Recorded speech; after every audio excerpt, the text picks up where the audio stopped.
The central limit theorem, part 2. A. What is the probability that a randomly selected pregnancy lasts less than 143 days?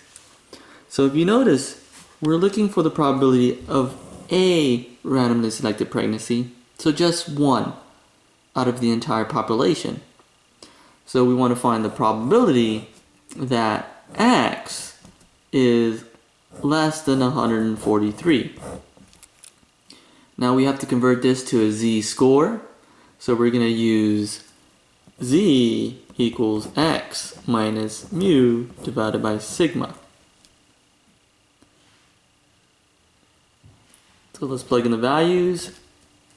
X is 143. We're going to subtract the mean, which is 148, and divide that by the standard deviation, which is 14. So z is equivalent to negative 0.36. Now this problem becomes finding the probability that z is less than negative 0.36. Now I have to use my z table to find the area to the left of 0.36. 0.3594 according to our z table.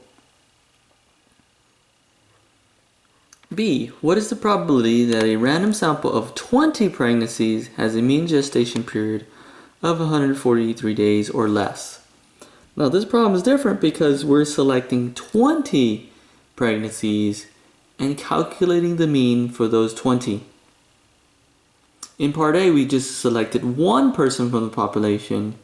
In part B, we're selecting 20 and finding the probability that of those 20, what's the chance of their average being less than 143 days.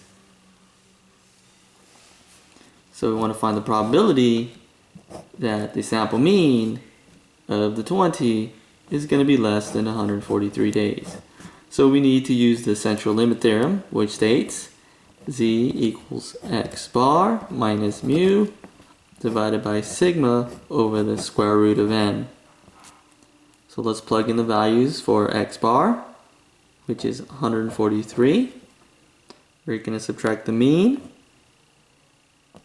which is 148, divide by the standard deviation, which is 14, and divide by the sample size, which is 20.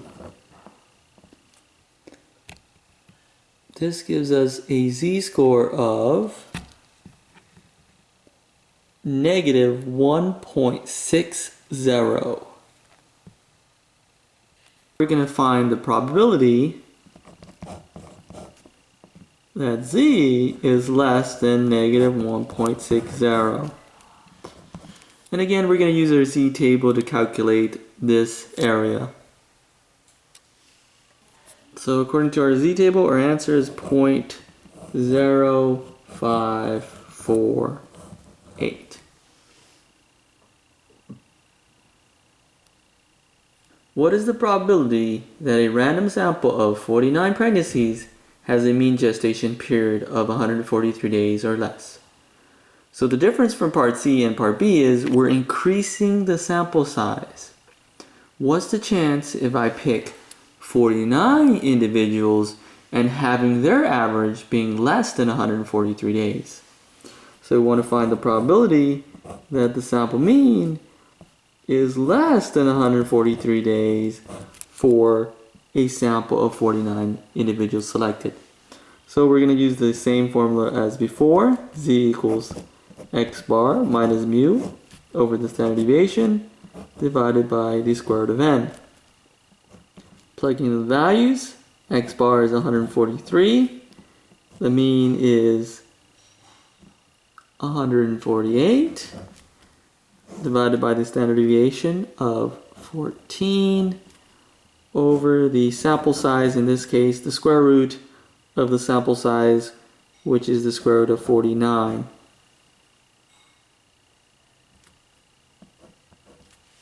Make sure I have parentheses around the numerator and the parentheses around the denominator.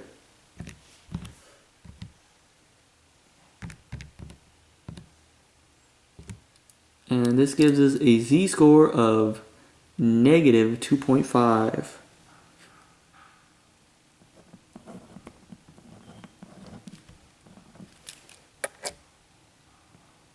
Instead of finding the probability that x bar is less than 143, we are now going to try to find the probability that z is less than negative 2.50. According to our z table, our area is 0.0062. Notice in part A, the probability of selecting just one pregnancy less than 143 days was 0.3594. As we increase the sample size to 20, the probability decreases to 0.0548. And again, if we increase the sample size to 49, the probability of those 49 having a sample mean that's less than 143 days decreases further. So as you can see, as the sample size increases, the probability also decreases. If I want to try part A on statcrunch, I have to go to Stats, Calculators, Normal. I want to enter the sample mean, which is 148.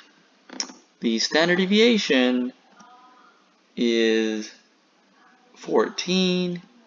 And in this case, we're just selecting one pregnancy, so we don't need to use the central limit theorem. And we want to find the probability that the pregnancy is less than 143 days.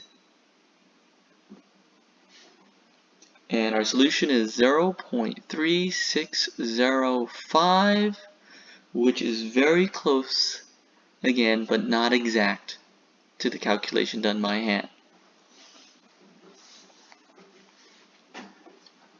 For part B, we're going to change the standard deviation and account for the central limit theorem by dividing by the square root of 20. Press compute, and that's the solution, 0.0551.